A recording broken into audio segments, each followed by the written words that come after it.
Okay, so good morning. Here's some iPad quality to you. I'm off to work, and in this short video, I just want to talk a little bit about work and so on regarding the whole situation around the world. Now, for those of you who have been following my channel, you know that I've been working as a digital nomad, and I still do that. But as I explained in maybe the first or second video this year, I've been a store manager, and I'm still working as that in an organic food shop. So we have fruits, vegetables, all sorts of food, nuts, dried fruit, hygiene stuff, drinks, and yeah. And it's not the tiny shop, it's not the big one, but it's the best one. And in these days, you have to provide food, so you have to go to work. I don't think that the grocery stores in Italy and China have been shut down. So it's one of those society functions that need to keep rolling on in these dire times, because people are losing jobs everywhere, and factories are being shut down and all sorts of things, even, which is surprising, because in a factory you don't actually meet anybody else besides the people you work with. So you could kind of organize the, you know, go to work, go home, and don't contaminate anybody else. In my case, I meet people every day, and I also get to feel the pulse on people's opinions, how people regard to this situation and so on.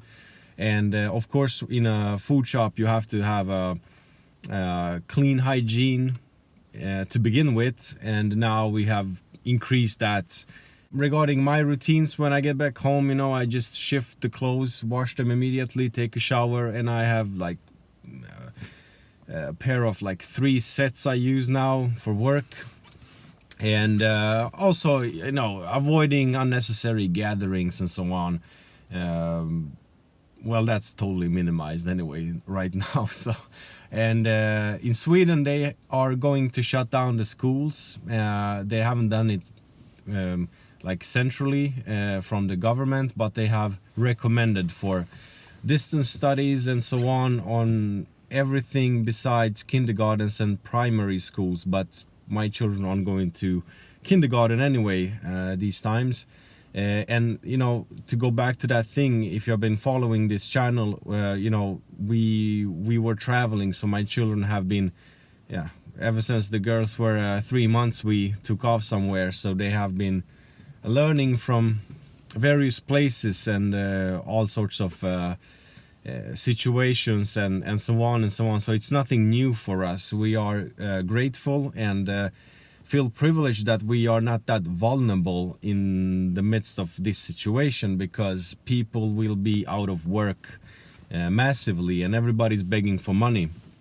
The airplane companies, the events companies, you know, and the government is also emptying money, or will empty a lot of money, on sickness leave. And yeah, I mean, it will take time to get back on fit from all of this. For those of you who, I'm just going to mention this, I'm not going to dwell into this, but many of the biggest companies around the world, their CEOs and have been leaving their companies and selling off during January and February. We had a kind of a financial crisis going on anyway, something suspicious. They are leaving because they knew something would happen, or to not get involved into cases or get put on trial for activities. They just kind of are leaving the ship. So look into that. There are many good articles and videos on that, which I will not make in this impromptu car video.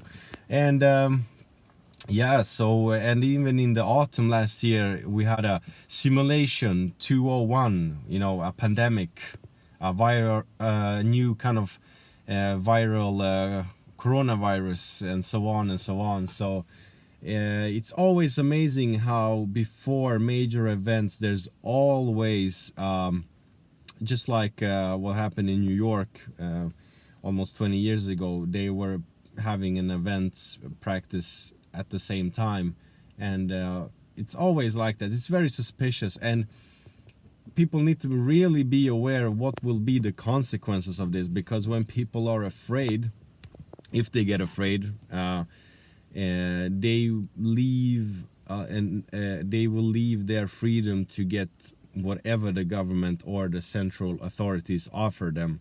So and right now that's kind of the thing which is going on in the world. For example, this idea of bugging out.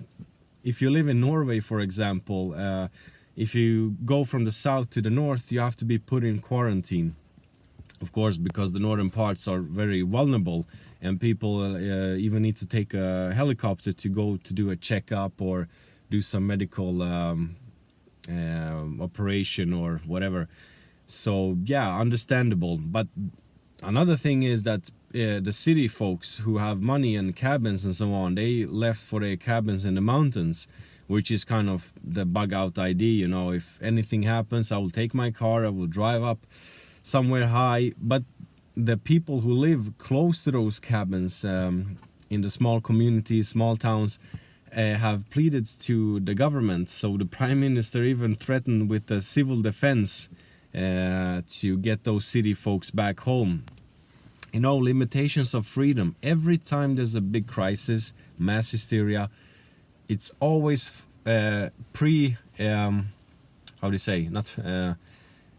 there's always been an exercise before. There's always some kind of fishy, huge economical shift going on, and there's always this eradication of freedom and liberty. Now, with that said, and one has to be able to put things apart. I don't go out and meet unnecessarily with people, and I'm not doing any unnecessarily shopping, or nobody's moving around anyway. But you have to keep things apart. Like, you have to see that side and the kind of health aspect. You have to protect and make sure that older people and weak people don't get sick, so the capacities don't get overwhelmed if things go really bad. So the influenza kills people, often older people. That's what happens when you get old or sick enough. Small things kill you. 2017 and 18, I think around 1,000 people died of influenza here in Sweden. Of course, sick and older people. So and nobody noticed that. Nobody thought about it. The society didn't shut down because of that. So I'm not kind of downplaying anything, but you also have to realize what the courses of political and what the courses of action on the bigger agenda are in these situations. And then when I do that, I always kind of go back to myself. What can I do? So for me, I have my duty. I have to provide and make sure people have food, and God knows what will happen. I think it will be all right in the end, of course.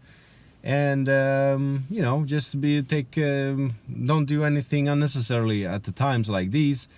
Be aware of what's going on. As somebody said in the comment section, the classical thing, like, watch what is being done and not what is being said, and please, try to read the news from other countries. So if it might be a language you don't understand, you can be sure that that newspaper from that country has an English version somewhere or another. So get some perspectives. And regarding economy and work, that's the most tricky thing, because people have expenses to pay, and I'm glad I'm not bonded by loans and debts and so on. So for me, I feel good with that, but I understand people will really get hit hard with this, because if this continues at this pace, people will be without work, more people will be without work, and so on. But in my case, food stores, medical personnel, police, city cleaners, garbage has to be, all those functions have to be maintained, and so on. So that was just some short thoughts about this before going to work, and I see I'm already passing the 10 minute. It wasn't a short video, but with that said, with kind of my spontaneous thoughts I want to communicate, I'm also curious about if you want to share like your thoughts about this, or how do you see the situation? Have you prepared? What do you see happening at the end of the line? I mean, as I mentioned, like, I'm glad that we had the opportunity, our children were born when they were born, and I had the opportunity to kind of live this free way of free life for some years. And because for this year all plans are cancelled. Either you cancel yourself or they get cancelled. So there's no traveling, nothing to kind of plan, and you don't know how this will evolve. I think all will be good in the end, but anyway, you can't kind of plan when everything's shut down. So yeah, stay put, you know, and enjoy. So have a great day. Thank you for watching. Take care. Ciao.